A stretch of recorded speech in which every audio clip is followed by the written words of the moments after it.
পরিশ্রম ছাড়া যখন সফলতা আমরা চাই, একটা জিনিস দেখেন, পরিশ্রম ছাড়া না কখনই সফলতা মানে অসম্ভব, সেটা চিন্তা করা যায় না।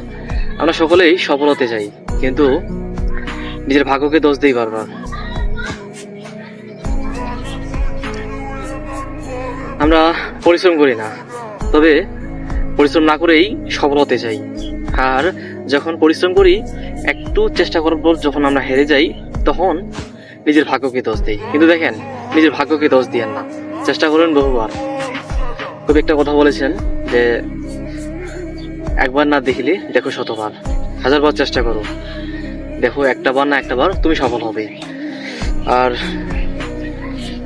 কোনো হাল ছাড়েন না, বুঝছেন? আমরা না মানে এমন জেনারেশনের মধ্যে আছি যেখানে আমরা কাজ না করেও না অনেক টাকা চাই। মানে আমাদের টাকার চাহিদা এতটাই বড়, বা এতই আমাদের টাকার চাহিদা, কিন্তু দেখেন সে আমাদের যেরকম চাহিদা আমরা ঠিক সেরকম ইনকাম বা পরিশ্রম করে সেটা উপার্জন করতে পারি না, কিন্তু ব্যয় করি অনেকেই।